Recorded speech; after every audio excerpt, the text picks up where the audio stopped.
이 기회를 꼭 활용은 한번 해보세요. 그런데 큰 함정이 있어요. 분량에 모두 성공할 수 없어요. 전략을 어떻게 세워야 되냐면요.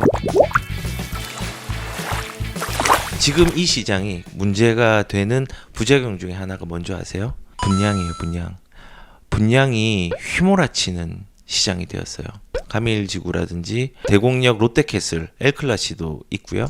가밀지구의 이제 마지막 분양이잖아요. 주상복합이긴 한데 투자금은 한 3억 정도 드는데 8억 정도 차익이 날 것 같고, 어떻게 보면은 지정타보다는 수익은 작지만 수익률은 더 높은 어떤 지금 물건이 되는 거예요. 그리고 지금 남양주 별내 자이 더스타 같은 경우도 마찬가지죠. 되게 사람들이 이제 이용을 많이 할 거예요. 틈새로. 왜냐하면 이게 전매 제한 같은 게 2023년도 11월 3일 날 전매 제한이 풀려요.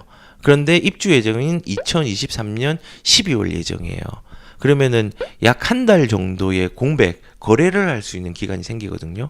그럼 전매 제한이 끝난 다음에 거래를 할 수 있는 상황이 생기는 거고, 그리고 여기는 조정 대상 지역이기 때문에 커트라인도 조금 낮을 것 같아요. 한 50점대 후반, 60점대 초반 요 정도 될 것 같고, 제일 포인트는 84 타입 같은 경우도 추첨제가 25% 있다는 거예요. 그리고 99 타입은 70% 가능하고 수도권에 있는 사람들이 이용할 수 있고, 아마 이것도 한 3, 4억 정도의 차익들을 남길 수 있는 물건 같아요.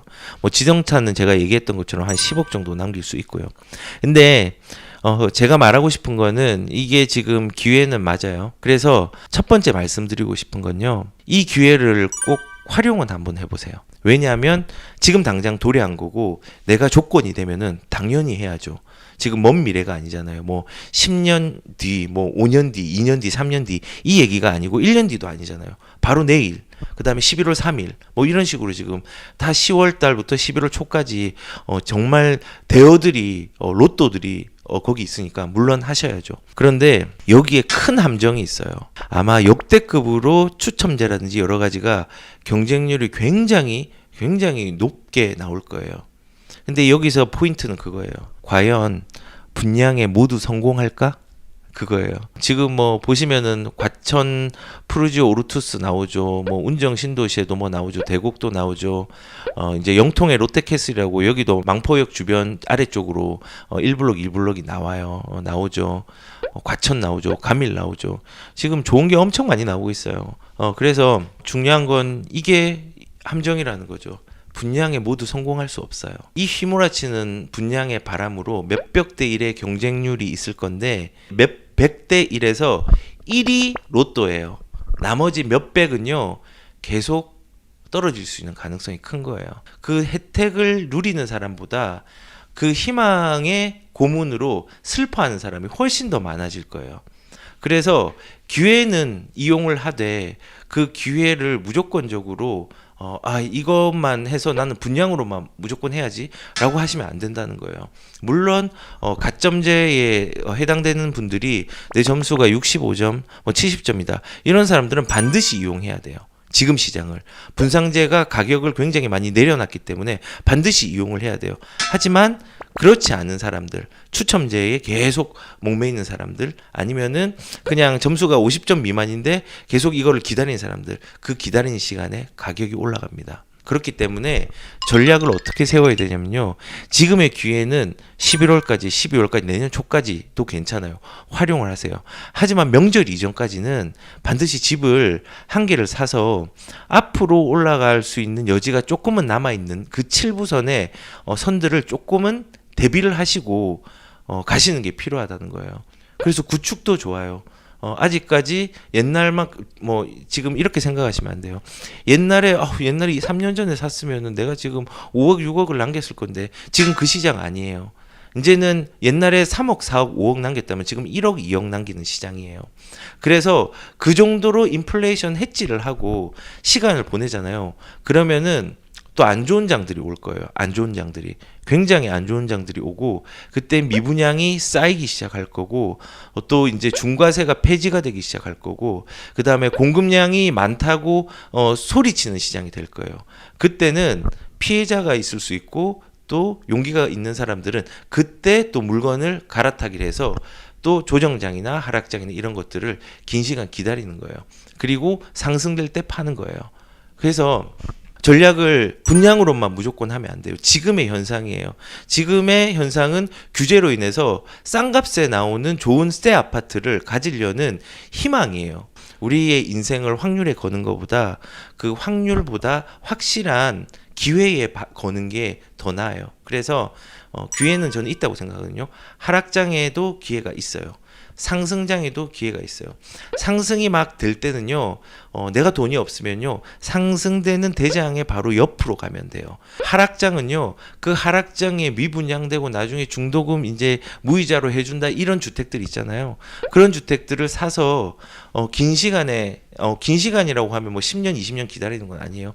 상승장을 또 기다리는 거예요. 이런 식으로 접근할 수 있는 방법이 되게 많거든요. 그래서 제가 이 분양의 함정에 규제 때문에 불가피하게 나온 이 청약 열풍의 함정에 빠지지는 말라는 말씀을 드려요. 제 친구 비유 되게 많이 했어요. 예전에 백년산 힐스테이트 제가 추천을 했어요. 그 돈에 맞게. 그래서 그거 이제 사라고 했는데 자기는 전세로 살다가 지금 점수가 한 뭐 45점, 49점 조금 더 시간 기다리다가 집을 사겠대요. 분양을 받겠대요. 하지만 분양 계속 떨어지잖아요. 안 되잖아요. 그리고 결국은 그 힐스테이트 같은 경우도 4억 이상씩 5억 가까이 올랐어요. 그때에 비해서. 그래서 시간도 돈이고요. 시간의 기회비용을 허투루 안 쓰셨으면 좋겠다는 생각이 저는 굉장히 많이 듭니다. 그래서 지금 이런 부분들이 있다라는 거를 말씀을 드리고요. 제가 그 옛날 신문도 한번 보여드릴게요. 옛날에 2008년도 이제 서브프라임이 이제 가까워 왔고 이제 도래했을 때의 공급 부족 현상이라고 이렇게 물음표를 찍었죠. 이때 이명박 대통령이 미분양이 적체가 굉장히 심한데 공급을 굉장히 많이 늘렸어요. 이때는 미분양이 적체되었고 가격들도 상당히 많이 빠지는 시기였죠. 그리고 2015년 2월달 기사에 보면요, 부동산 3법이 통과된 지 한 달이 지나가는데 라고 했는데, 이 3법은요 재건축 3법이에요. 초과이익 환수제를 유예를 시켰어요. 그걸 없애버렸어요, 당분간. 그래서 3년간 유예해서 지금 현재 부활한 상태고, 그리고 재건축 조합원이 원래는 내가 주택을 거기 2개를 가지고 있으면 주택을 하나밖에 못 가져갔어요. 그리고 나머지는 이제 물딱지가 되는 거죠. 근데 이거를 폐지하고 3개까지 가져갈 수 있도록 바꿨어요. 그리고 분양가 상한제에 대한 것들도 완화시켰어요. 이때부터 가격이 오르기 시작했어요. 그리고 2013년도 그때쯤에 이제 특별법, 양도소득세에 대한 특별법들을 5년 동안 감면을 해주는 기간이 있었잖아요. 그때 일정 조건이 맞으면요. 그때의 시장을 주목해야 돼요. 조용하고 그 다음에 떨어지고 조정되고 하락되다가 그런 완화가 되기 시작하면서 이제는 부동산은요, 이게 물건이 크고 돈이 많이 들어가고 물건이 만들어지는데 시간이 지나기 때문에 그게 됐다고 바로 확 뛰는 게 아니에요. 사업성이 좋아지고 그 다음에 사업을 할 수 있는 여건이 되고 건물을 지을 수 있는 이제 시행사들이 어떤 수익을 낼 수 있는 구조가 생긴다면요, 그때부터 이제 진행이 되면서 2, 3년 뒤에 가격이 표현되기 시작해요. 옛날에 그랬어요. 그리고 이런 원칙들은 분명히 나중에도 비슷하게 작용할 거예요. 그래서 사람들이 이제 그런 말 하잖아요. 야, 2025년 되면은 공급이 굉장히 많이 늘어서 이제 공급 폭탄 때문에 가격이 떨어질 것이다. 네, 저는 어떻게 생각하냐면요, 떨어질 가능성이 있습니다. 하지만은 그 떨어지는 것 자체에 집중을 하면 안 되고요. 그 떨어졌을 때 나는 어떤 대처를 할까를 더 집중하셔야 돼요. 떨어지는 게 영원한 하락과 영원한 상승은 없어요. 그리고 부동산은 하방 경직성이에요. 올라가는 게 50이라면요, 떨어지는 게 20, 30밖에 안 돼요. 다시 40이 올라가면요, 다시 10이 떨어지고 이런 식으로 우상향을 한단 말이에요. 단 한 번도 그렇게 어기어가면서 그래프가 그려진 적은 없어요. 그래서 참고적으로 저는 이 대세 상승장 자체가 이제는 7부선을 넘어왔다 생각해요. 그리고 이제 끝점을 향해 달려가는 부분들이 있는 거죠. 그래서 아까 말한 것처럼 3년 동안의 수익을 가져간 사람들을 보면서 야, 저기는 5억 벌었네, 6억 벌었네, 이렇게 비교하지 마시고 앞으로 시장은 5억, 6억 버는 수 있는 올라가는 시장이 아니라 뭐 1, 2억씩 이제 조금씩 올라가는 시장이 될 수 있어요. 있는데 이게 이제 끝이 왔잖아요.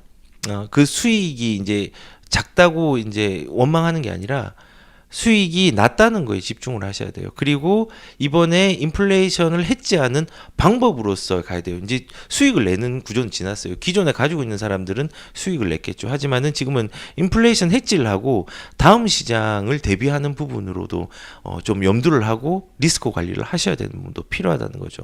이제 참는 과정에 대한 부분들도 고민하는 시간들이 조만간에 도래할 거예요.